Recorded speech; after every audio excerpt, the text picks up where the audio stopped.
말라기 1장 1절 제가 봉독합니다. 여호와께서 말라기로 이스라엘에게 말씀하신 경고라. 아멘.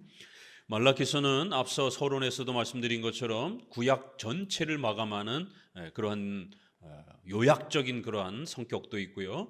특별히 기독교 전체를 한마디로 기독교는 이것이다 라고 하는 아주 중요한 요약을 우리에게 소개해 줍니다.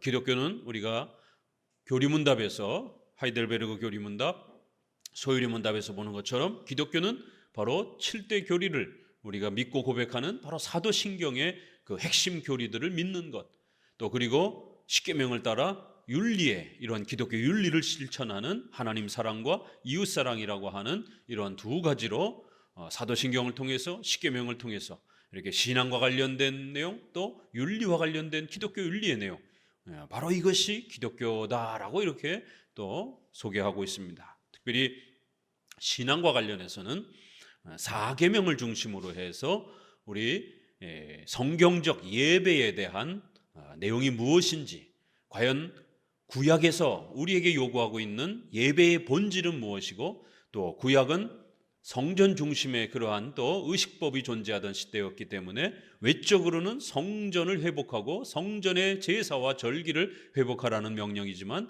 내적인 본질은 바로 하나님 앞에 어떻게 예배를 드려야 되는지에 대한 예배의 중요한 또 본질적 원리를 소개합니다. 그것은 곧 신약에 이르러서도 동일한 그러한 신구약 전체의 통일성 있게 요구되어지는 예배의 본질인 또 무엇인지를 우리에게 가르치고 있습니다. 말라기서 1장은 특별히 예배와 관련된 집중된 또 그러한 설명이 또 초점을 맞추고 있습니다. 2절 여호와께서 가라사대 내가 너희를 사랑하였노라 하나 너희는 이르기를 주께서 어떻게 우리를 사랑하셨나이까 하는도다. 나 여호와가 말하노라 에서는 야곱의 형이 아니냐. 그러나 내가 야곱을 사랑하였고 에서는 미워하였으며 그의 산들을 황무케 하였고 그의 산업을 광야의 실랑에게 붙였느니라. 에돔은 말하기를 우리가 무너뜨림을 당하였으나 황폐된 곳을 다시 쌓으리라 하거니와 나 만군의 여호와는 이르노라. 그들은 쌓은지라도 나는 헐리라. 사람들이 그들을 일컬어 악한 지경이라 할 것이요 여호와의 영영한 진노를 받은 백성이라 할 것이며 너희는 목도하고 이르기를 여호와께서 이스라엘 지경 밖에서 크시다 하리라.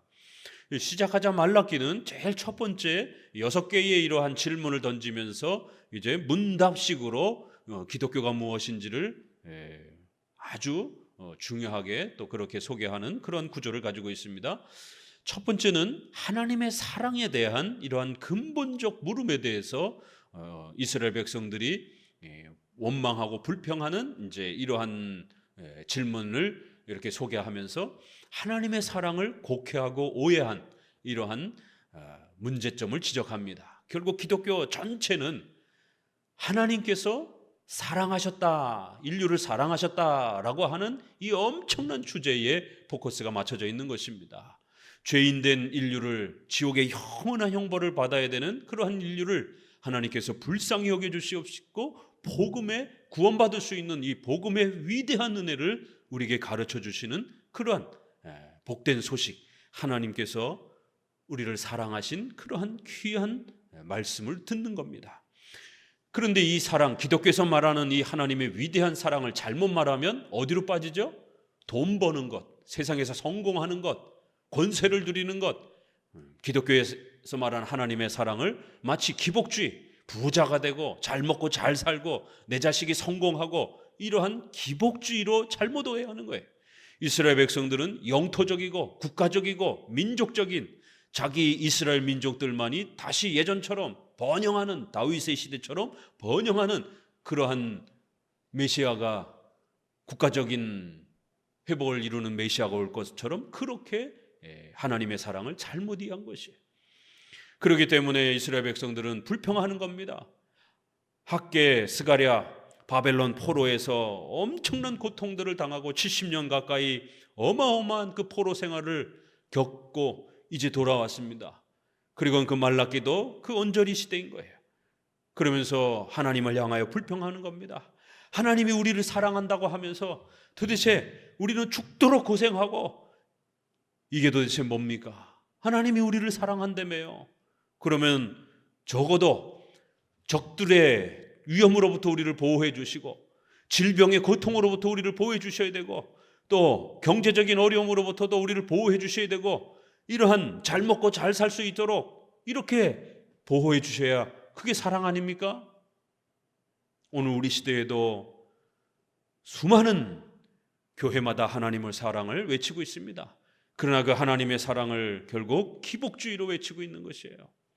결국 성도들도 하나님의 사랑을 잘 먹고 잘 사는 걸로 그렇게 곡해하고 오해하면서 조금만 생활이 어려워지게 되면 금방 원망하고 불평하면서 하나님이 언제 나를 사랑하셨습니까? 하나님 사랑하는 게 뭐가 이렇습니까? 이렇게 불평하면서 결국 하나님이 우리를 어떻게 사랑하셨는지에 대해서 따지고 묻는 이런 심각한 불신앙의 모습들이 팽배한 것을 보게 됩니다.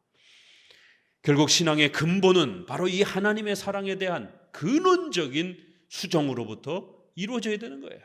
이 하나님의 사랑을 잘못 이해하게 되면 이렇게 기복주의, 또 한쪽으로는 사회복지, 정의, 이런 국가의 이러한 모든 독재와 시스템을 가난을 해결을 해서 잘 먹고 잘 사는 그것도 역시 기복주의인 겁니다. 다만 정치적인 그러한 이데올로기에 또 좀 더 빠져 있는 것뿐일 것인 거예요. 이렇게 하나님의 사랑을 잘못 이해한 특별히 오늘날 개혁주의의 또 이런 많은 목회자들이 하나님의 이 위대한 사랑을 그렇게 신비체험적인 기복주의적인 또 정치 이데올로기적인 그런 형태로 개혁주의 목사들조차도 그렇게 쏟아내고 있는 심각한 모습들을 보게 됩니다. 신구약 전체에서 말하는 하나님의 사랑이라고 하는 우리 기독교의 근원적인 이 복음의 핵심 중에 핵심인 이 하나님의 사랑은 예정론으로부터 시작해야 된다라고 이렇게 말하는 거예요. 놀랍죠? 그래서 말라기는 예배와 윤리를 소개하기에 앞서서 이러한 예배와 윤리를 감싸고 있는 근원적인 기독교의 이러한 복음의 깃틀, 예배와 윤리를 가능케 하는 이 모든 힘은 바로 기독교의 원천인 하나님의 사랑, 삼일체 하나님의 사랑, 예수 그리스도의 공로와 사랑, 거기로부터 출발한다라는 거예요. 그런데 예수 그리스도의 이러한 십자가의 우리를 위한 대속적 죽음과 희생의 이러한 사랑은 모든 인류를 위해서 죽으시는 그런 사랑이 또 아니라는 것이, 여기에 또 교파가 나눠지는 것입니다. 그렇기 때문에 모든 인류를 사랑한다라고 이렇게 설교를 하는 결국 알미니안주의, 보편구원론, 만인구원론, 이러한 일반 복음주의권 내의 모든 메시지들이 결국 하나님은 모든 인류를 사랑했다라고 하는 이런 형태로 메시지가 망가지는 것입니다. 모든 인류를 사랑했는데 왜 구원을 못 받냔 말이에요. 왜 처참하게 예수님을 안 믿고 죽느냔 말이에요.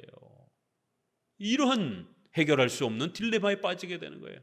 하나님의 사랑이 위대하고 엄청난 그러한 힘과 능력을 갖고 있다라면 왜 어떤 사람은 예수님을 안 믿고 죽느냔 말이에요. 그 비참한 상태에서 그냥 참혹하게 죽느냔 말이에요. 그렇기 때문에 알미니안주의의 이런 보편 사랑, 만인 구원적 사랑은 성경적 복음이 아니라는 것입니다. 하나님의 사랑을 축소시키고 하나님의 사랑을 망가뜨리고 하나님의 사랑의 그 위대한 힘을 변질시키는 거예요. 왜요? 하나님의 사랑이 힘이 없어요. 아무리 하나님이 사랑을 해도 죽을 사람은 죽는 거예요. 이런 식이 되는 거예요. 아무리 하나님이 구원해주고 싶어도 하나님의 사랑이 닿지 못하는 데가 있는 거예요. 하나님의 위대한 사랑이 어찌할 수 없는 그런 죽음도 있는 것처럼 예수님을 여전히 안 믿고 죽는 비참한 인생들은 아무리 하나님의 사랑이 가득하고 커도 그를 못 도와주는 이러한 심각한 신성모독적인, 하나님의 사랑은 힘이 별로 없는, 하나님의 사랑은 별 볼 일 없는, 결국 이런 식의 복음이 된다는 겁니다. 그래서 칼빈주의와 개혁주의는 이러한 보편구원론, 알미니안주의적인 이러한 구원론은 심각한 복음을 변질시키는 그러한 것이다라고 비판하는 겁니다. 성경은 하나님의 사랑은 그런 사랑이 아니라 인간의 구원과 인간의 의식주와 관련된 삶 전체를 하늘에 계셔서 원하시는 모든 것을 행하실 수 있는 하나님의 전지전능하신 절대 주권적인 그러한 힘으로부터 나오는 하나님의 기뻐하시는 뜻 속에서 펼쳐지는 그러한 사랑을 말한다라는 것이. 그럼 그러한 사랑은 어떻게 펼쳐지느냐? 모든 인류를 다 구원하지 아니하고 모든 인류를 다 구원하실 수도 있는 어마어마한 그런 사랑이지만 하나님의 뜻과 하나님의 마음과 기뻐하시는 하나님의 뜻은 일부분을 구원하시고 선택하시고 일부분은 영원히 버리시는 선택적 그러한 사랑이라는 것이에요. 이거를 예정론적 사랑이라 이렇게 말하는 거예요. 누구는 선택하고 누구는 유기, 버리는 것이에요. 이렇게 선택과 유기가 있는 이중 예정론적 사랑이라는 겁니다. 모두를 다 선택했다, 모두를 다 사랑했다라고 하는 선택만 강조하는 단일 예정적 사랑, 그러면 그건 다 보편 구원이 되는 거예요. 단일 예정, 선택만 있는 그런 사랑이라면 누구나 다 선택받았다라는 거예요. 누구나 다 구원받는 거예요. 그렇게 되면 하나의 예정만 강조하는 거기 때문에 단일 예정이 되는 거예요. 그래서 전통적으로 우리 개혁주의는 이중 예정, 선택받은 자와 버림받은 자가 있다라고 하는 두 가지의 예정 개념이 있어야 된다라고 하는 이중 예정론적 사랑을 가르친 겁니다. 이렇게 예정을 이야기하면서도 살짝 비틀어서 결국 하나의 예정만 있는 것처럼 이렇게 복음을 망가뜨리는 또 이러한 메시지들도 있는 것이. 그래서 장로교 개혁주의는 이렇게 이중 예정, 어떤 사람들은 선택되었고 어떤 사람들은 유기된다라고 하는, 왜 하나님이 그러한 결정을 하셨는지 성경 어디에도 설명하지 않습니다. 그건 고유한 하나님의 절대 주권이다라고 그렇게 말씀하시는 것이. 그래서 구원에 있어서도 인간이 협력하거나 인간의 어떤 공로와 노력이 아니라 오직 하나님의 예정론적인 사랑, 그 예정된 자들, 선택받은 자들에게만 그리스도의 공로가 주어지는 제한 속죄, 그리고 그 제한 속죄의 대상이 되는 성도들에게만 불가항력적 은혜로 그들을 구원으로 초대해 주는 그러한 은혜요 사랑이라는 것이. 이것이 바로 성경이 말하는 기독교의 사랑이라는 겁니다. 인간편에서 보게 되면 다소 불합리해 보일 수도 있습니다. 맞습니다. 모든 사람에게 평등하게 그런 기회를 주지 않고 모든 사람들이 똑같이 다 구원받는 이러한 방식이 아닌, 그래서 인간편에서 보게 되면 버려지는 자들이 있기 때문에 다소 불공평해 보여질 수도 있다는 거예요. 그러나 또 우리가 창세기의 또 이러한 타락의 역사들을 보게 되면 결국 인류는 모두가 다 영원한 지옥의 형벌을 받아 마땅하다라는 것이. 그러한 부패하고 타락한 인류 안에 하나님께서 어떠한 자들은 구원하시기로 그렇게 예정하셨다라는 거예요. 선택하셨다라는 거예요. 어떠한 자들은 우리의 타락과 죄악 가운데 그저 영원히 지옥의 형벌 가운데 있도록 그냥 내버려 두셨다라는 것이. 그래서 그러한 인류의 죄악의 관점에서 보아도 우리는 결코 하나님 앞에 원망하거나 불평할 수 없다라는 것이. 이렇게 기독교 사랑은 이중 예정, 예정론에 기초한 사랑이고, 그 예정론도 여러 형태의 설명이 있기 때문에 우리 장로교적인 선택과 유기를 함께 가르치는 이중 예정론적 사랑으로부터 출발이 된다는 것이. 그래서 도르트 신조도 무조건적인 선택, 전적 부패, 제한 속죄, 성도의 견인, 불가항력적 은혜, 이 5개가 그렇게 예정론 중심의 논쟁이 폭발을 했던 겁니다. 결국 예정론을, 작정과 섭리론을 이토록 강조하는 것은 장로교밖에 없는 것이에요.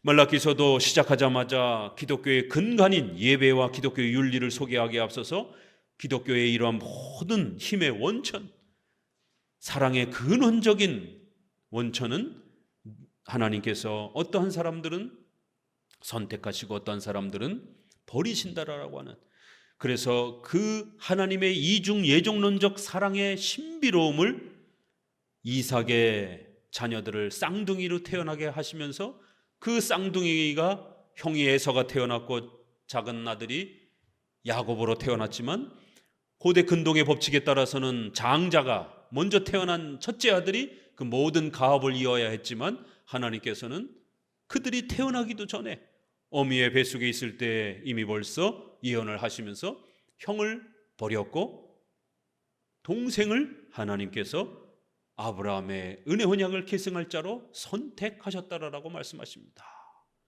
하나님의 사랑이란 이렇게 인간의 공로에 놓여져 있는 것이 아니라 하나님이 일방적으로, 하나님이 그렇게 절대적으로 선택하시는 그러한 예정론적 사랑에 기초되어 있다는 거예요. 그래서 이스라엘 백성들을 선택하셨고 그 이스라엘 백성들을 비록 때로는 고난과 어려움에 두기도 했지만 하나님께서 우리 성도들에게 고난을 허락하시는 것은 결코 미워하셔서가 아니라는 것이에요.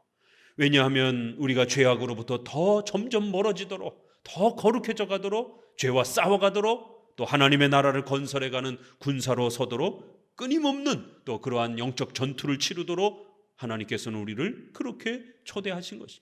그래서 성도들이 때로는 어려움과 고난을 겪을 수 있는 것입니다.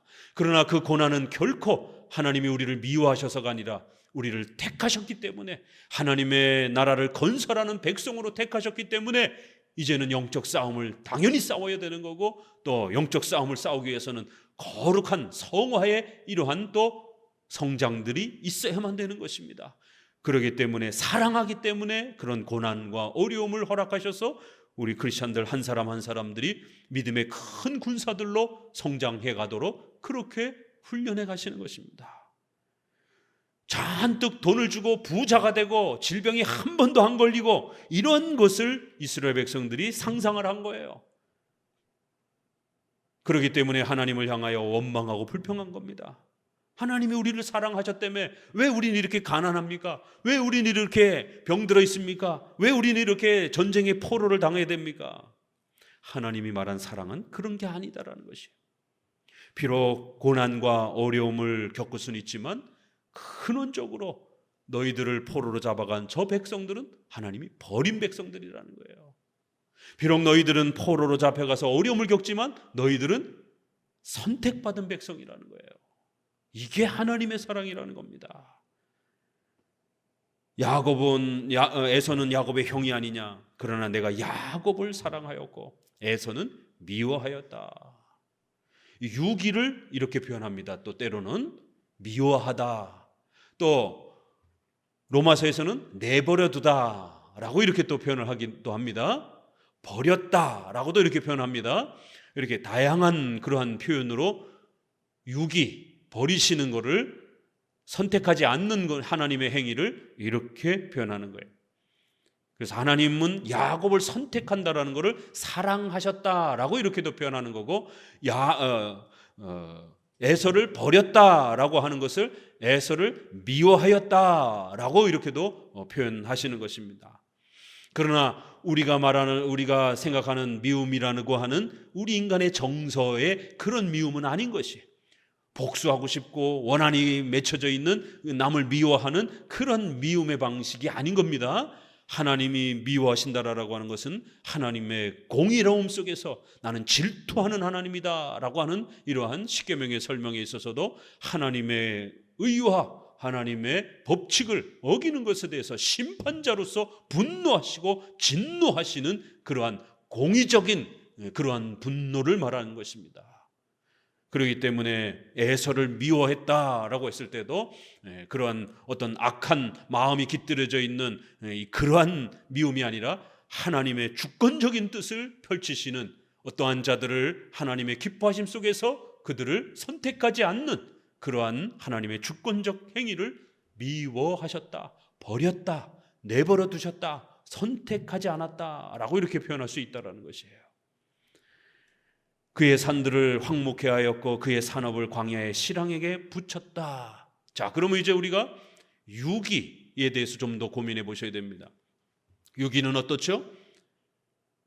많은 사람들이 예정론을 싫어하는 이유가, 그럼 어차피 우리는 아무리 노력해도 하나님 앞에 버림받았으니까 구원도 못 받고 또 아무리 착한 선행을 해도 대접을 못 받지 않느냐? 어차피 벌 받을 것 아니냐? 그러니까 막 살아도 돼. 이렇게 예종론을 핑계합니다. 하나님께서 에서의 그들의 산업과 그의 모든 활동들을 황무케 하였고 그들의 산업을 버렸다, 파괴했다라고 말하는 것이에요. 잘 들여다보셔야 되는 거예요. 그래서 이 예종론을 잘못 이해하게 되면 마치 하나님이 폭군이 되어가지고 에서를 막 미워하고 에서가 잘해보려고 해도 막 에서를 괴롭혀가지고 에서의 삶이 막 엉망이 되도록 이렇게 폭군처럼 몰아가는 그러한 예정 개념이 아니라는 것입니다. 하나님께서는 야곱이 어떤 공로도 행하지 않았지만 그를 전폭적인 하나님의 사랑으로 기뻐하심으로 그를 선택하신 것입니다. 그런 것처럼 에서의 또 이러한 삶도 하나님께서 기뻐하심 속에서 어떠한 자들을 유기 버리신 것이에요. 그리고 그 유기한 자들의 삶을 하나님께서는 더 이상 돕지 않으시는 것이에요. 더 이상 은혜 베풀지 않는 것이에요. 더 이상 하나님이 그들의 삶에 관여하지 않으시는 것이에요. 더 이상 그들을 보호하지 않으시는 것이에요. 이거 잘 들으셔야 됩니다. 예정론을 잘못 이해하는 사람들, 예정론을 싫어하는 사람들, 예정론을 공격하는 사람들은 그 이유가 뭐냐면 예정론은 하나님을 악한 신으로 성도들이 오해하게 만든다라는 거예요. 봐라, 에서를 막 미워했지 않느냐.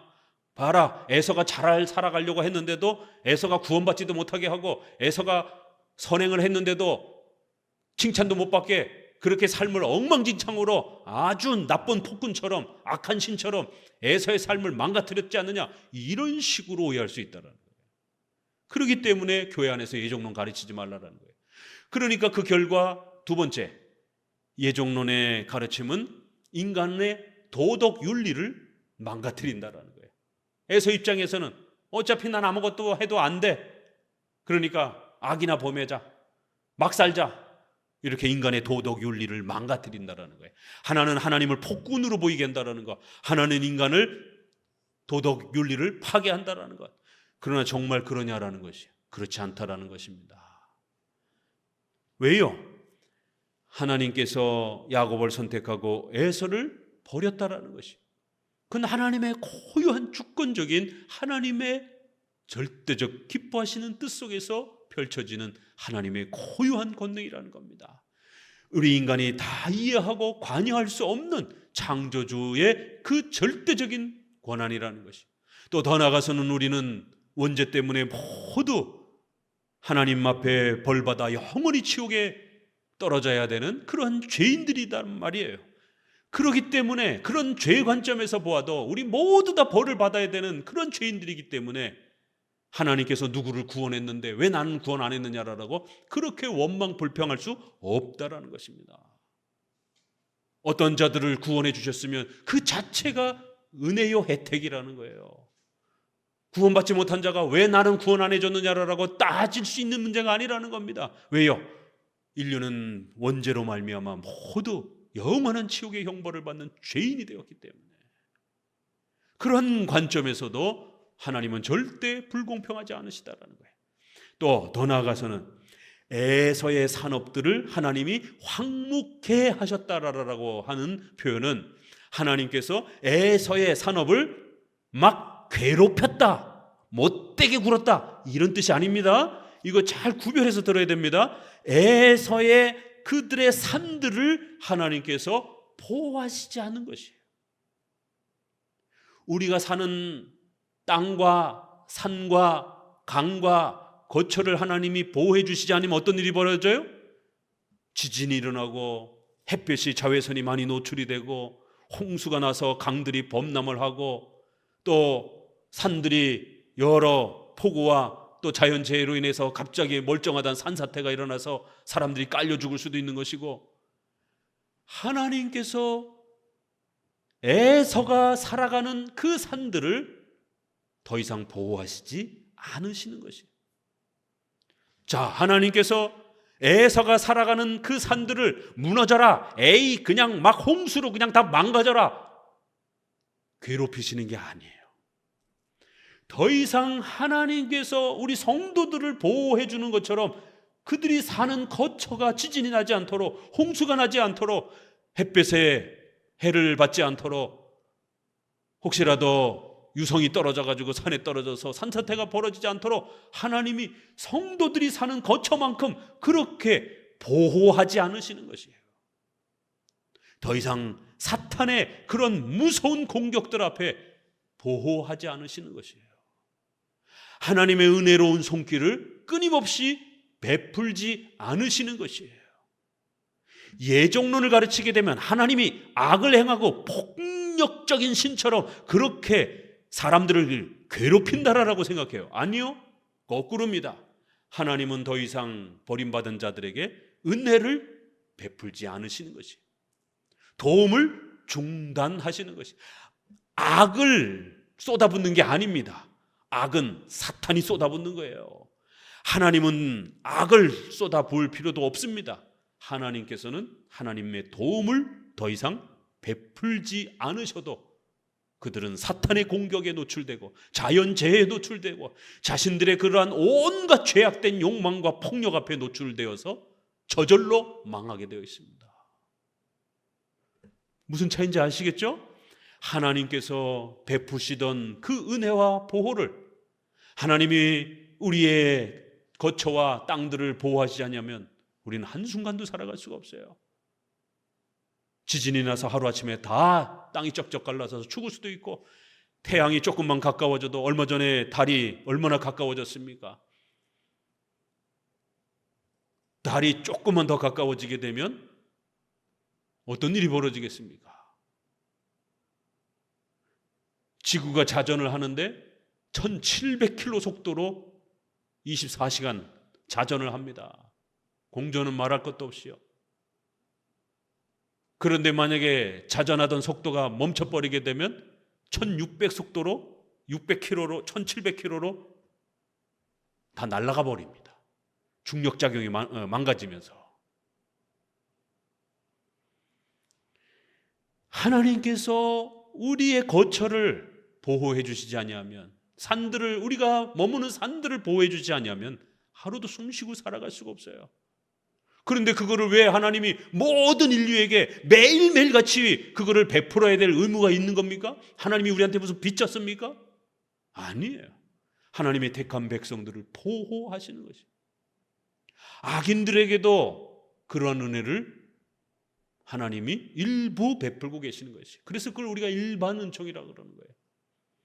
하나님이 에서의 산들에게 하나님은 더 이상 보호하는 부분들을 멈추시는 것이, 주셨던 은혜들을 중단하시는 거예요. 줄이시는 것이에요.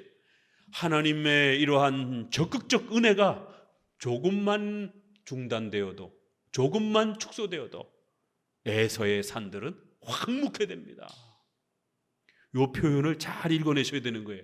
하나님이 예정론 때문에 유기된 자들을 짓밟는다, 이런 개념이 아니라 유기된 자들의 삶을 하나님이 더 이상 돕지 않으시는 것이, 사랑하지 않기 때문에.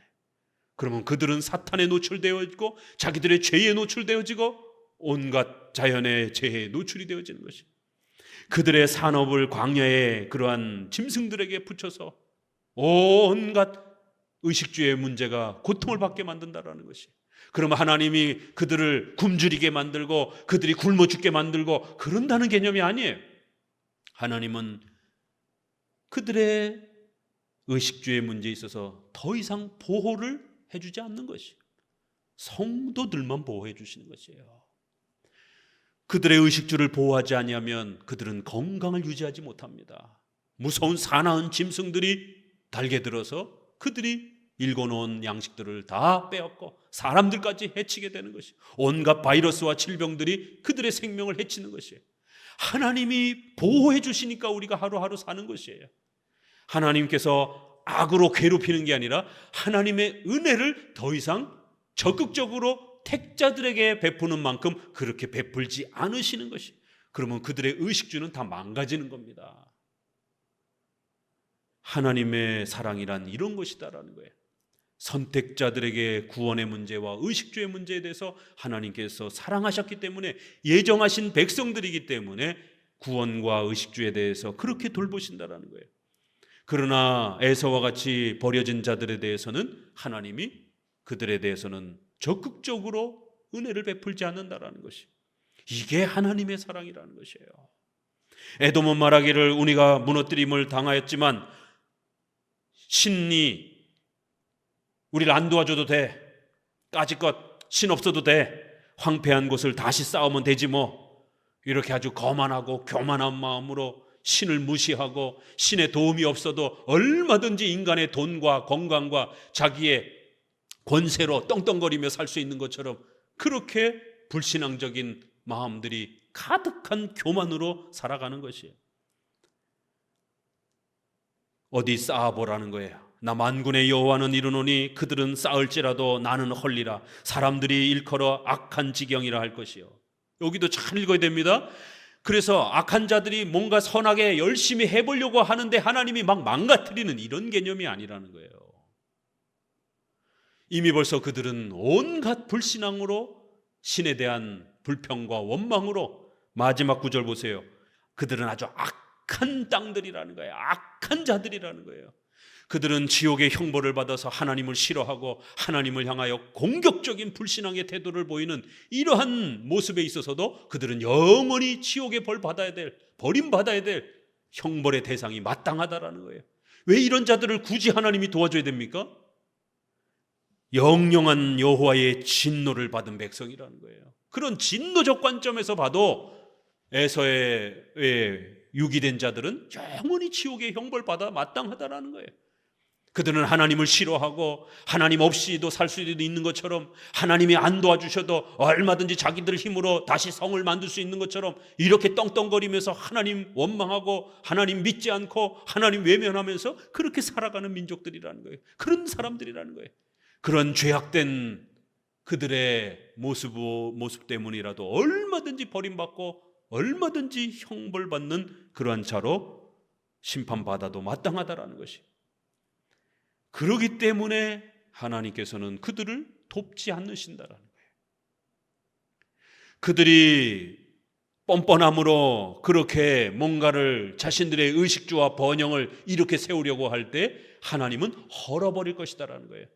그러면 하나님이 장난스럽게 발로 뻥 걷어차는 이런 헐어버림이 아닌 겁니다. 이렇게 간단하게 나와 있지만 압축되어서 나와 있기 때문에 우리가 성경 전체를 고려하면서 도대체 하나님이 유기된 자들이 열심히 하려고 하는데 헐어버리는 건가? 그런 게 아니에요.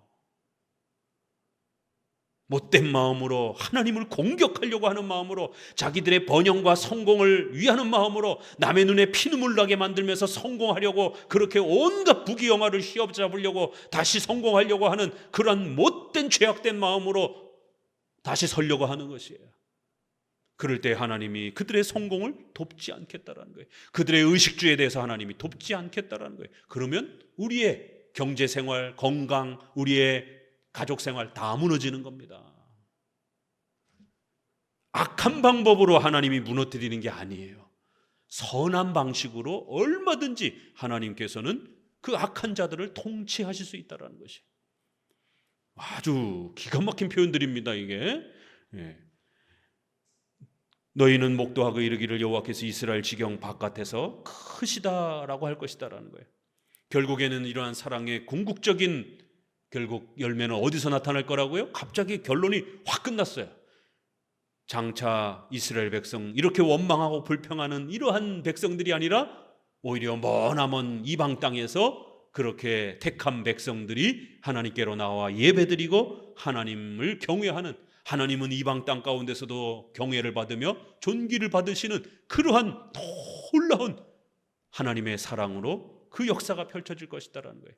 장차 신약교회를 바라보면서 예수 그리스도를 통해서 이루어질 그 놀라운 신약적 교회를 바라보면서 이렇게 하나님의 사랑이란 예정론에 입각한 사랑이고, 그 예정론은 유대인과 이방인 가운데 택함받은 하나님의 백성들이 주님께 나와 하나님을 경외하고 하나님이 그들을 도와주시는 그러한 사랑이라는 거예요. 예정론, 제한속죄, 선택론, 이런 부분이 말라기 1장에 아주 강하게 어필이 되면서 바로 이제 그러한 자들에게 하나님이 베푸시는 두 가지 은혜가 있다라는 거예요. 예수 그리스도의 공로로 불가항력적인 성령 하나님의 은혜로 성부 하나님의 예정된 선택받은 백성들에게 주시는 두 가지 은혜가 있다라는 겁니다. 선택받은 백성들은 반드시 뭐 해야 된다고요? 예배 드려야 된다는 거예요. 그 택한 백성들은 하나님의 나라의 군사, 하나님의 나라의 백성으로 초대되었기 때문에 반드시 하나님의 영광을 드러내야 되는 기독교 윤리를 실천해야 된다는 거예요. 6절에 이제 예배론이 소개가 됩니다. 같이 읽습니다. 내 이름을 멸시하는 제사장들아,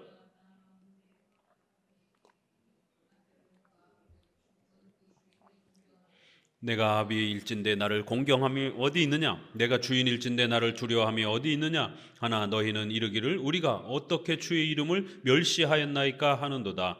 너희가 더러운 떡을 나의 단에 드리고도 말하기를 우리가 어떻게 주를 하였나이까 하는도다. 이는 너희가 주의 상은 경멸히 여길 것이라 말함을 인함이라. 만군의 여호와가 이르노라 너희가 눈먼 희생으로 드리는 것이 어찌 악하지 아니하며 저는 것 병든 것으로 드리는 것이 어찌 악하지 아니하냐. 이제 그것을 너희 총독에게 드려보라. 그가 너를 기뻐하겠느냐 너를 간합하겠느냐. 만군의 여호와가 이르노라 너희는 나 하나님께 은혜를 구하기를 우리를 긍휼히 여기소서 하여 보라. 너희가 이같이 행하였으니 내가 너희 중에 하나인들 받겠느냐. 만군의 여호와가 이르노라 너희가 내 단 위에 헛되이 불사르지 못하게 하기 위하여 너희 중에 성전 문을 닫을 자가 있었으면 좋겠도다. 내가 너희를 기뻐하지 아니하며 너희 손으로 드리는 것을 받지도 아니하리라.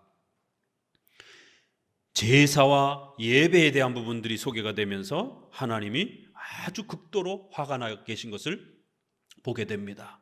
왜 하나님이 이토록 화가 나셨습니까? 내 이름을 멸시하는 제사장들아. 첫 번째, 종교 지도자들이 하나님을 멸시한다는 거예요. 이스라엘 백성들 가운데 대제사장들과 이런 레위지파와 제사장들이 있었지만 하나님의 말씀을 가르치고 예배를 바르게 인도하고 가르쳐야 되는 이 종교 지도자들, 제사장들이 예배를 망가뜨리고 엉망으로 만든 거예요. 그래서 하나님을 멸시했다라는 거예요. 종교 지도자들이 하나님을 어떻게 멸시했다고요? 예배를 변질시키고 망가뜨리면 하나님을 멸시하는 것이 된다라는 겁니다. 백성들이 깜짝 놀랍니다. 아니 우리가 예배를 이렇게 많이 드렸는데 어떻게 우리가 하나님을 멸시했다는 겁니까? 우리는 열심히 하나님을 예배했습니다. 예배를 안 한 게 아니라 우리는 새벽 기도도 하고 금요 차례도 하고 수요예배도 하고 전 세계에서 한국교회만큼 예배를 가장 많이 드리는 교회가 어디 있습니까? 그런데 한국교회만큼 가장 많이 예배가 타락한 그러한 민족도 없습니다. 적어도 미국이 타락했어도 미국은 아직도 그래도 OPC라든가 PCA라든가 이렇게 정통 장로교 개혁주의 예배를 그래도 지켜가는 소위 말해서 시편 찬송을 근근히 부르고 있는 그런 교파들이 여전히 남아 있습니다. CRC 유럽 쪽에서 이렇게 넘어온 네덜란드 쪽에서 넘어온 그러한 개혁교단이라고 말합니다. 여전히 시편 찬송, 네덜란드 시편 찬송, 그래서 북미 장로교회의 이러한 시편 찬송도 이제 우리 번역이 됐잖아요. 지금 번역된 게 북미 시편 찬송가, 제네바 시편 찬송가, 스코틀랜드 시편 찬송가, 또 하나 네덜란드 시편 찬송가가 이제 좀 번역되고 있는 것 같아요. 미국에는 이렇게 교파별로 유럽 쪽에서 온 그러한 교파들이 여전히 시편 찬송을 부르고 있습니다. 또 영미 계통에서 이렇게 이민 간 사람들이 또 OPC라든가 이러한 정통 장로교회 교단을 형성해서 여전히 장로 제도를 형성하면서 이렇게 성찬을 중요하게 여기고 또 시편 찬송을 부르면서 부지런히 강의 설교합니다.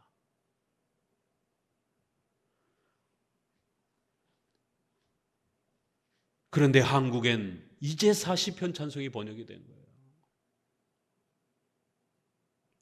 한국교회는 멀쩡한 장로교조차도 감리교하고 연합한 찬송가밖에 안 부릅니다. 장로교 찬송 다 잃어버렸어요. 장로교 성찬론 다 잃어버렸습니다. 장로교를 가도 순복음교회처럼 앞에 밴드 다 차려놓고 드럼, 북, 신디사이저, 전자기타, 감리교를 갔더니 감리교도 똑같이 앞에가 세팅이 똑같아요. 오순절 순복음교회 갔더니 순복음교회도 드럼, 북, 전자기타, 전자피아노 똑같습니다. 세팅이. 도대체 장로교로 온 건지 감리교로 온 건지 순복음교로 온 건지 구별이 안 됩니다. 다 오순절파 교회가 돼버려가지고.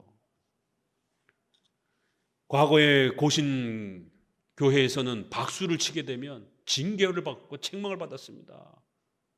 어디 하나님 앞에 예배 드리는데 경망스럽게 그렇게 박수를 치고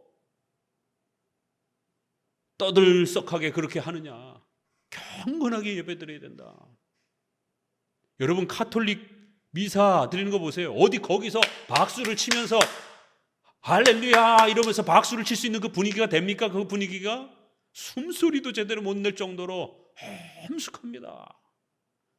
가톨릭이 아무리 타락했어도 최소한 그 외적인 경건의 모양은 남아있어요. 디모데 전서에 경건의 모양은 있으나 경건의 능력은 없는 자들이 수두룩하다라고 책망합니다. 그런데 오늘날 한국교회는 경건의 모양조차도 없습니다.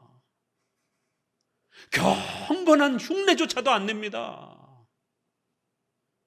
무슨 시장 바닥에 와 있는 건지 콘서트에 와 있는 건지 무슨 애들 젊은 애들 그러한 콘서트에 와 있는 건지 무슨 BTS 무슨 이런 공연에 와 있는 건지 바깥에서 보면 똑같습니다. 머리 흔들고 뛰고 고함 지르고 환성하고 고출력의 신디사이저와 전자기타와 피아노를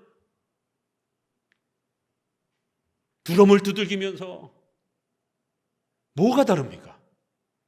불신자가 봤을 때는 도대체 저기가 교회 집회인지 저기가 무슨 콘서트인지 데시벨 기계로 갖다 대면 똑같은 고출력의 소리가 경건성이라고 하는 모습은 전혀 찾아볼 수가 없는 전 세계의 종교 중에 가장 저급한 예배의 모습으로 그렇게 변질되어 있는 것이에요. 그런 저급한 종교성은 주로 무당들이 어떻게 신접하는가 보세요. 얼마나 시끄럽습니까? 2시간, 3시간을 띱니다. 신내림 받는다고. 그리고 징에다가 꽹가리에다가 북에다가 두들겨 대면서 왜요? 흥분시키기 위해서.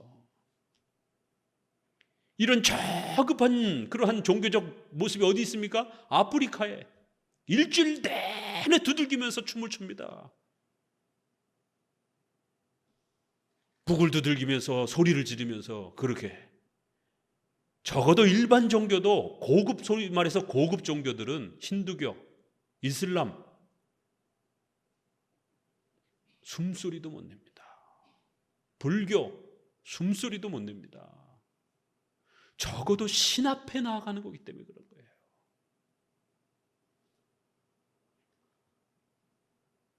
경건의 모양조차도 다 잃어버린 것이 결국 죄송합니다. 제사장들의 목사들의 타락이 목사들의 예배 신학이 없는 거예요. 예배에 대한 개념이 성경적 개념이 목사들이 없는 것이 제사장들이 여호와를 멸시하는 예배를 망가뜨린 겁니다. 만군의 여호와가 너희에게 이르노니 아들은 그 아비를 종은 그 주인을 공경하는데 내가 아비일진데 나를 공경함이 어디 있느냐 나를 두려워함이 어디 있느냐. 그러니까 백성들이 우리가 언제 주님을 멸시했습니까? 우리가 어떻게 주의 이름을 멸시했습니까? 오늘 한국교회의 성도들을 향해서 하나님을 이렇게 멸시하면 큰일 납니다 라고 외치면 어떤 일이 벌어지겠습니까? 전 세계에서 예배를 제일 많이 드리는데 우리가 어떻게 하나님을 멸시했습니까? 똑같은 대답이 나오는 거예요. 그러자 7절에 너희가 더러운 떡을 나의 단에 드리고도 말하기를 우리가 어떻게 주를 더럽게 했습니까? 라고 이렇게 뻔뻔스럽게 얘기한다라는 거예요. 제사 방법에 대해서 얘기하잖아요. 하나님께서 다른 걸 책망하는 게 아니라 바로 제사의 태도와 자세와 방법에 대해서 문제를 삼고 있는 거예요. 예배를 많이 드린다고 해서 문제가 되는 게 아니라 예배의 방법이 틀렸다라는 거예요. 기독교 예배는 숫자로 승부 거는 게 아니라는 겁니다. 질적인 예배의 요소가, 성경적 예배의 요소가 바르게 구성이 되어야 된다는 거예요. 아직은 구약 시대이기 때문에 구약은 3대 절기, 유월절, 오순절, 초막절, 5대 제사, 번제, 화제, 번제, 소제, 화목제, 속건제, 속제제, 이 제사가 정확하게 드려져야 됩니다. 절기마다 정확하게 각 제사마다 드려지는 음식과 짐승들의 부위가 각각 또 다릅니다. 좀 복잡하죠. 그러나 그것이 구약에 명령된 규정 원리. 예배는 뭐라고요? 절대로 허용 원리가 아니에요. 규정 원리, 명령 원리, 제한 원리. 성경이 명령한 것을 지키는 거예요. 성경이 제한하고 있는 것에 멈춰야 되는 거예요. 성경이 규정하고 있는 것을 받아야 되는 겁니다. 루터가 이신칭이 구원론은 잘 회복했지만 교회론을 제대로 회복하지 못해서 나중에 로마 카톨릭적 그러한 예배 형태로 다시 돌아가 버리는 거예요. 왜요? 루터가 허용적 예배 원리를 가르쳤기 때문에. 예배? 아니 뭐 그렇게 이제 구약처럼 우리가 성전, 제사 예배 안 드리니까 이제는 마음대로 마음껏 예배 드려라. 이렇게 가르쳐 버린 거예요. 뭐 어떻게 드리는 게 뭐 중요하느냐? 예배 드리는 게 중요하지. 신령과 진정으로 예배 드리는 게 중요하지. 이것만 강조한 거예요. 오늘날 복음주의권 내에서 얼마나 이 구절 많이 강조합니까? 요한복음 4장 24절. 신령과 진정으로 예배 드리는 게 중요하지. 무슨 시편 찬송이 중요하냐? 무슨 강해 설교가 중요하냐? 무슨 성례가 중요하냐? 우리가 뜨겁게 마음을 다해서 예배 드리는 게 중요하지. 이렇게 말하고 있는 거예요. 이건 경건주의입니다. 그러나 성경은 우리의 주관적인 뜨거움이 중요하다라고 먼저 우선적으로 중요하다라고 말하지 않습니다. 우리 인간의 마음도 중요해요. 그러나 순서가 있는 겁니다. 인간의 뜨거움이 아무리 뜨거워도 예배가 변질되어 있으면 그 예배는 하나님이 오늘 본문에 안 받으시겠다라는 거예요. 아무리 신령과 진정으로 예배드려도 하나님이 명령한 예배가 아니면 안 받으시는 거예요. 그러니까 예배의 개념을 정확하게 하셔야 됩니다. 그냥 아무거나 막 갖다 놓으면 하나님이 받는 게 아니에요. 하나님이 정하신 예배로 예배드려야 하나님 받으시겠다라는 거예요. 하나님이 정하신 대로 예배드리지 않으면 그건 하나님을 멸시하는 것이다라는 거예요. 그 당황하잖아요. 우리가 언제 하나님을 멸시했습니까? 우리가 열심히 제사도 드렸고 열심히 예배도 드렸습니다. 그러자 하나님이 스톱! 너희가 예배는 많이 드렸지만 제사는 많이 드렸지만 더러운 떡을 내 대잔에다가 제사물로 갖다 바쳤다라는 거예요. 너희가 주의 상은 경멸히 여길 것이라 말했다라는 것이에요. 왜 이런 말을 했겠어요? 제사장들이 그중에 그래도 올바른 제사장이 예배 이렇게 드리면 안 됩니다. 제물 이렇게 갖고 오면 안 됩니다. 제물을 이렇게 잘못된 거 갖고 오면 안 됩니다. 아이 목사님 예배 드리러 오는 게 중요하지 뭘 그렇게 꼬치꼬치 뭘 꼭 11시에 예배 드리러 늦으면 안 된다라고 합니까? 그래도 예배 드리러 온 게 얼마나 감지덕집니까? 이러고들 있는 거예요. 주의 상은 경멸히 여겨도 된다라는 거예요. 주의 상은, 주의 제단은 그렇게 꼬치꼬치 정확하게 이렇게 제물을 드리지 않아도 된다라는 거예요. 그냥 대충 우리가 제사 드리는 게 중요하지 제사 안 드리지 않겠다니까요. 드리겠다니까요. 근데 뭐가 문제입니까? 드리면 되지. 대충 아무거나 갖다 놓는 거예요. 자기 먹던 것도 갖다 놓고 버리려고 그랬던 거 이거 버리기 아까운데 그러면 제사나 드리자 이거 갖다가.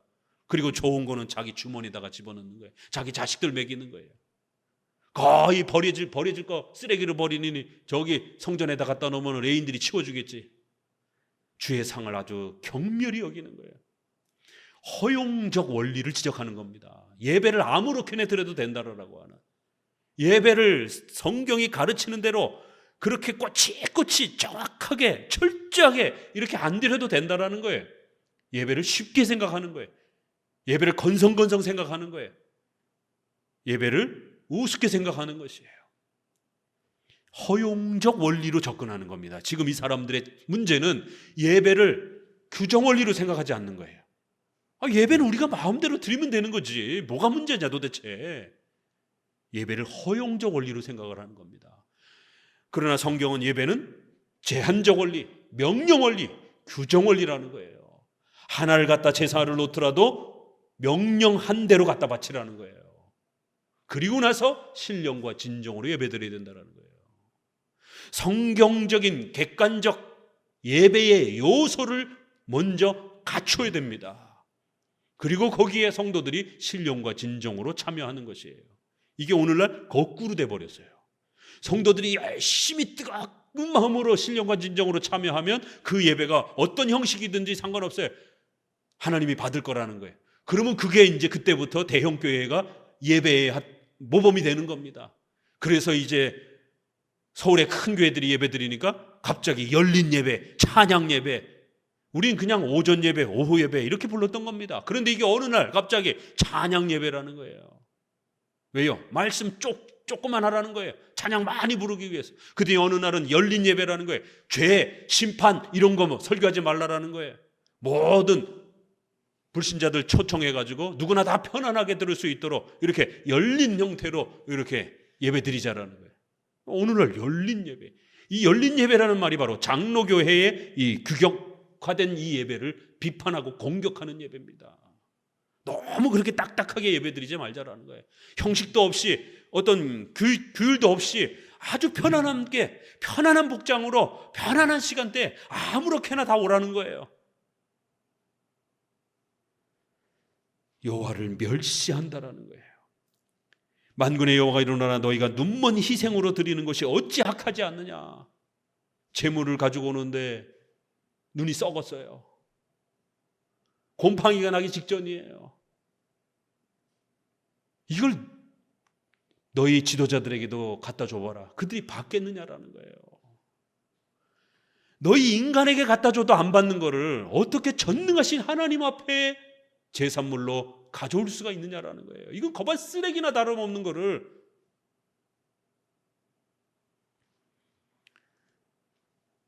대통령이 오시겠다고 어느 지역에 또 시장을 누가 혹시라도 초대하고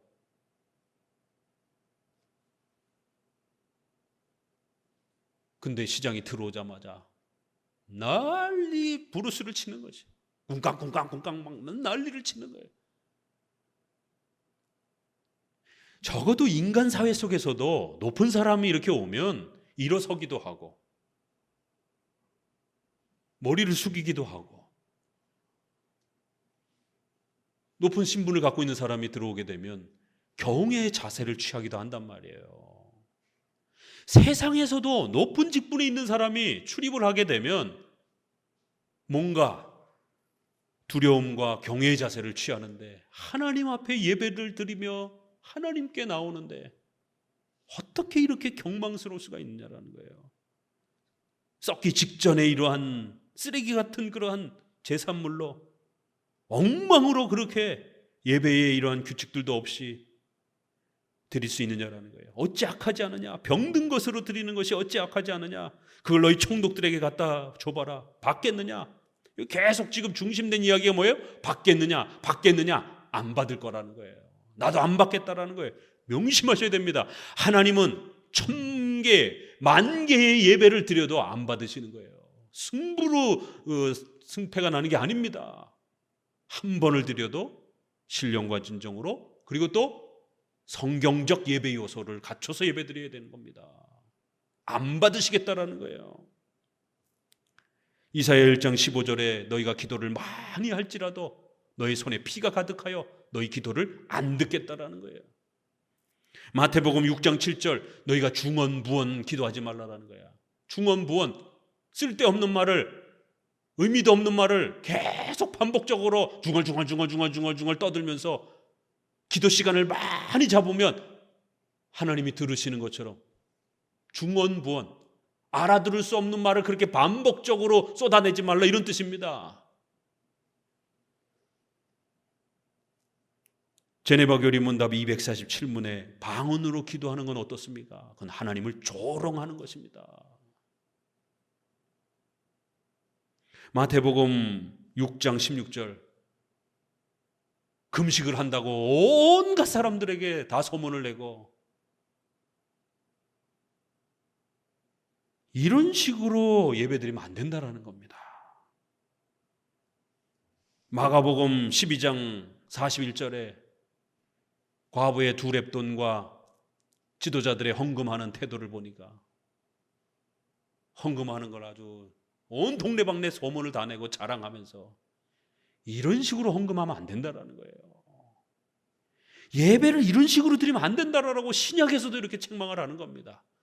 구약에서는 제사와 예물이 똑바라야 된다라는 거예요. 하나님이 정하신 3대 절기와 5대 제사의 법칙에 정확하게 맞아야 된다라는 거예요. 그렇지 않으면 안 받겠다라는 거예요. 기도, 찬송, 헌금, 설교, 성례, 성경이 규정한 대로 정확하게 드려야 된다라는 겁니다.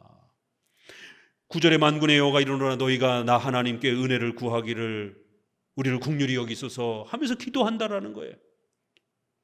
그런데 기도를 하면서 하나님 도와달라라고 기도하면서 예배는 이렇게 드리면, 제사를 이런 식으로 엉망으로 드리면, 하나님이 명령하지도 않은, 출처도 없는, 성경에 근거도 없는 그런 열린 예배를 드린다, 무슨 찬양 예배를 드린다, 이런 식으로 예배 드리면 하나님이 그 중에 하나인들 받겠느냐라는 거예요.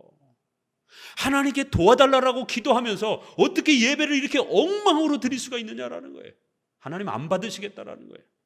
만군의 여호와가 이르노라 너희가 내 단 위에 헛되이 불사르지 못하게 하기 위하여 너희 중에 성전 문을 닫아버렸으면 좋겠다라는 거예요. 예배가 엉망이 되지 않도록 제발 예배 못 드리게 문을 잠가버렸으면 좋겠다라는 거예요. 하나님이 얼마나 화가 나셨어요. 도대체 얼마나 화가 나셨으면 이렇게까지 말하시겠냐라는 거예요. 예배 드리지 못하도록 성전문을 닫아버리라는 거예요. 그딴 식으로 예배 드리려면. 만군의 여호와가 이르노라 해 뜨는 곳에서부터 해 지는 곳까지의 이방 민족 중에서 내 이름이 크게 될 것이라. 각처에서 내 이름을 위하여 분향하며 깨끗한 제물을 드리니 이는 내 이름이 이방 민족 중에서 크게 될 것임이라. 갑자기 이방 민족으로 넘어가죠. 저 멀리 신약 교회를 또 내다보는 거예요. 결국 이런 예배의 타락은 장차 예수님이 오셔서 신앙을 바르게 회복해주고 성경을 바르게 가르쳐 주심으로 인해서 성경적 예배가 무엇인지를 회복시켜 주시고 또 이방인 가운데 교회가 세워지면서 진정한 올바른 예배가 그때 가서야 회복이 될 것이다라는 거예요. 12절 그러나 너희는 말하기를 여호와의 상은 더러웠고, 계속 제사 얘기입니다. 상은 더러웠고 그 위에 있는 실 곧 식물은 경멸히 여길 것이라. 이게 다 허용적 원리예요. 아니 뭐 예배를 드리는데 그 예배의 제단 위에다가 그 짐승들 또 식물들 또 소재 보게 되면 그 곡식들이 종류마다 얼마나 많습니까? 무게도 다 지켜야 돼요. 아유 목사님 이거 너무 까다롭습니다. 강해 설교, 교리 공부, 시편 찬송 너무 힘듭니다. 우리도 좀 박수 치면서 좀 신나는 거 이런 거 좀 부르면 안 됩니까? 안 됩니다. 하나님이 허락하지를 않으신 것이. 예배는 우리를 위한 예배가 아니에요. 허용적 원리는 실용적 예배예요. 다른 말로 말하면 애들이 좋아하잖아요. 그러니까 해 뜨는 데부터 엉덩이 실룩실룩 흔들면서 유치원에 와 있는 건지 아이들이 하나님을 예배하는 자리에 와 있는 건지 구별이 안 되는 거예요. 애들이 좋아하니까. 이런 식으로 청소년들이 좋아하니까 락 음악을 깔아가지고 그렇게 음악을 종교음악과 세속음악도 구별되지 않을 정도로 이렇게 예배 음악이 타락되면 어찌하자라는 것이에요. 실용적 예배, 허용적 예배, 이것이 바로 골로새서 그 유명한 2장 23절에 자의적 예배 이렇게 표현이 됩니다.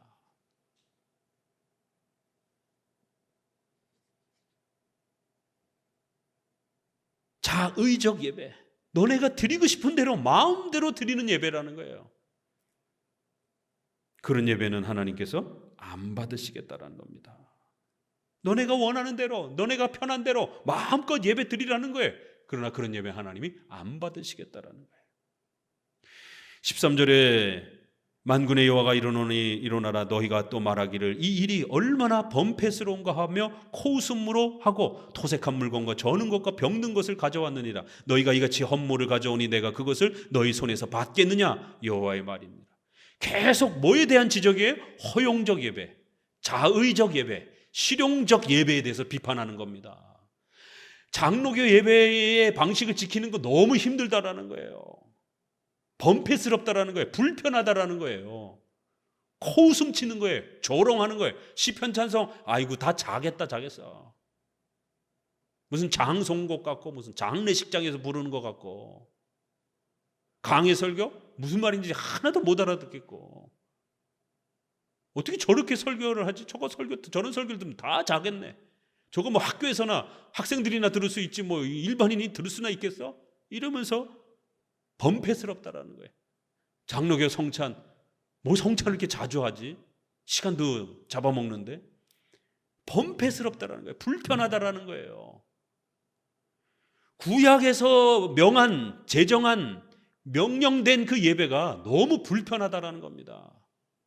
오늘 우리 시대의 장로교의 이러한 소중한 예배, 종교개혁자들이 목숨을 걸고 개혁해준 이 소중한 예배의 요소들이 너무 불편하다라는 거예요. 재미없다라는 거예요.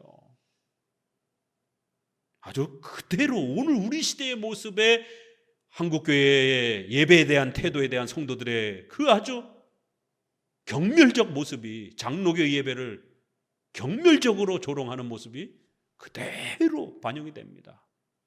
장로교 예배는 너무 딱딱하고 시간도 길고 스콜라적이고 성령의 파워풀한 뜨거움과 활기찬 그런 재미남도 없고 거반 그냥 다 좋을 것 같은 찬송도 졸리고 설교도 졸리고 성찬도 졸리고 시간도 졸리고 분위기도 너무 엄숙해서 다 졸리고 이러면서 장로교 예배를 조롱하면서 뜨거운 예배, 활기찬 예배, 그래서 소위 말해서 은사가 넘치는 예배 이런 식으로 가고 있는 거예요.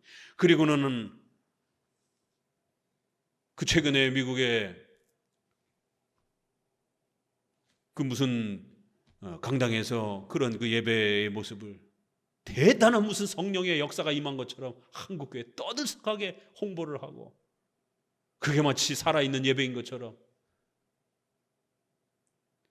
참 어떻게 기독교가 망가져도 이렇게 기독교 예배가 망가질 수 있는가? 이게 다 종교개혁 시대 때 제세례파가 드리던 그런 예배들이에요. 제세례파를 이단으로 정죄했습니다. 그래서 오죽하면 스코틀랜드의 그 유명한 길레스피라든가 이러한 분들의 글들의 예배는 시끄러운 게 아니다라고 하나. 왜요?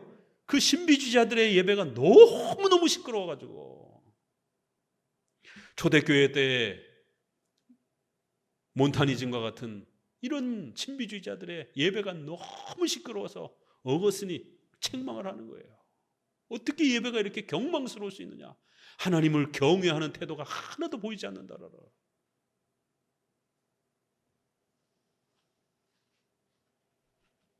불편하다고 힘들다라고 장로교 예배를 원망하고 조롱할 것이 아니라 왜 종교개혁자들이 목숨을 걸고 강해 설교를, 시편 찬송을, 성찬을, 교리 공부를, 엄숙한 주일 성수를 회복했는지들을 기억하셔야 됩니다.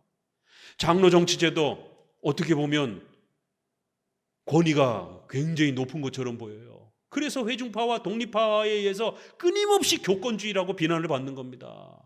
가톨릭이나 성공회나 장로교나 다 똑같은 사제주의, 교권주의라고 비난을 하는 거예요. 왜요? 장로교는 목사님과 장로의 권위를 굉장히 중요하게 강조하기 때문에.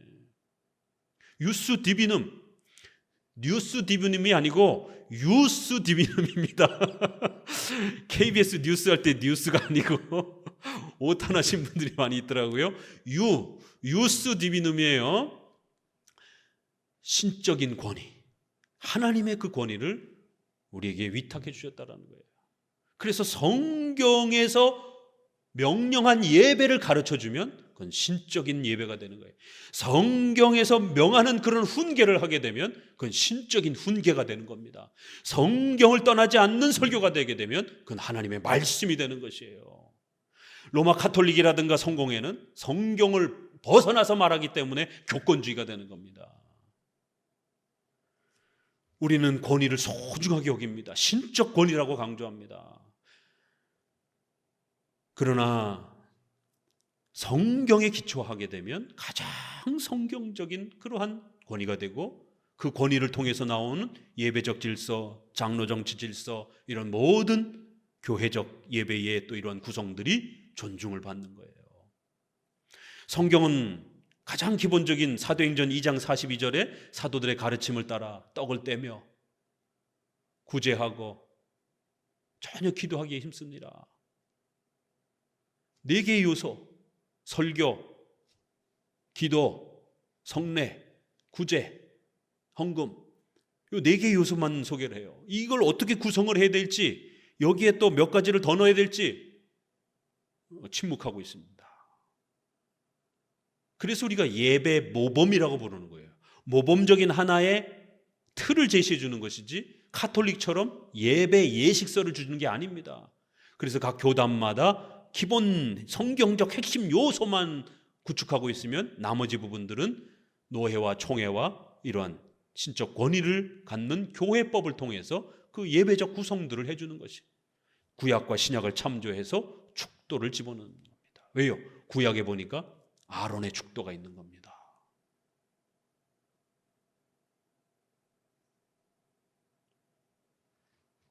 시편, 찬송, 기도를 찬송으로 확장을 한 겁니다. 구약에도 예수님과 신약에도 예수님과 제자들이 구약에도 다 시편 찬송을 불렀던 것이, 그래서 시편 찬송으로 구성을 해주는 겁니다. 이렇게 장로교의 예배는 성경적 기본 요소들을 따라 또 그거를 부드럽게 순서를 당회에서 또 노회와 총회의 교회법을 통해서 신적 권위를 가지고 그렇게 예배적 질서를 구성해 주는 거예요. 다른 교단은 또 다르게 구성해도 괜찮은 것입니다. 기본 요소만 성경적 원리가 있으면. 이것이 규정 원리인 거예요. 규정 원리라고 해서 모든 교단이 토시 하나 안 틀리고 다 똑같다 이런 뜻이 아닙니다.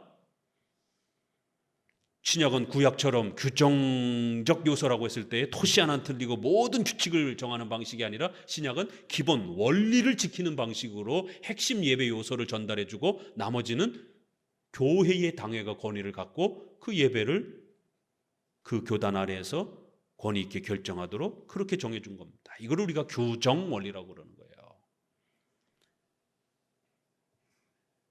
때 가운데 수컷이 이건을 그 서원하는 일에 흠 있는 것으로 사기하여 내게 드리는 자는 저주를 받으리니 나는 큰 임금이요 내 이름은 열방 중에서 두려워하는 것이 됨이라 만군의 여호와의 말이니라. 그렇게 예배를 너희들 마음대로 실용적으로 성경에 근거도 없는 그런 식으로 예배를 드리면 그거는 사기치는 것이다라는 거예요. 말라기 1서에 아주 굉장히 강경한 말들이 예배와 관련해서 쏟아집니다. 예배의 신학적 원리들을, 성경적 원리를, 예배의 정신을 다시 회복해야 됩니다. 예배는 우리를 위한 게 아니에요. 1차적으로 하나님 자신의 영광을 높여드리는 겁니다. 그렇기 때문에 하나님이 정하신 대로 예배드려야 되는 것이에요. 오늘 여러분에게 드렸던 바로 그 웨스트민스터를 우리가 다시 한번 읽으면서 말씀을 정리해 보도록 합니다. 21장 웨스트민스터의 예배론과 관련해서 21장 1항 같이 읽어봅니다. 자연에 비친 만유에 대한 주권과 통치권을 가지시고 선하시며 만유에게 선을 행하시는 한 분 하나님이 계시다는 것을 보여준다. 그리고 가로 1번 뒤부터요, 중간쯤. 그러나 하나님께서는 참된 하나님을 예배하는 합당한 방법을 스스로 제정하셨고 그 자신의 계시된 뜻으로 제한하셨다. 따라서 사람의 어떤 상상이나 고안들과 사탄의 제안에 따라 또는 보이는 표현이나 성경에 규정되어 있지 않는 어떤 방법을 통해 하나님을 예배해서는 안 된다. 성경에 규정, 명령되어 있는 그 예배가 아닌 다른 방식으로 예배해서는 절대로 안 된다는 것이에요. 5항 같이 읽어봅니다. 일반적으로 하나님께 드리는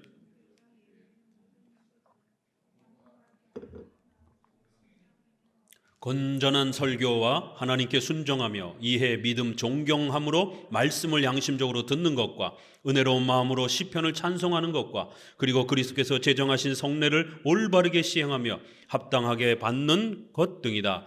이 밖에 종교적 맹세, 서원, 엄숙한 금식 그리고 특별한 경우에 드리는 감사 등이 있다. 이와 같은 것들은 적당한 때와 기회에 따라 거룩하고 종교적인 태도로 해야 한다.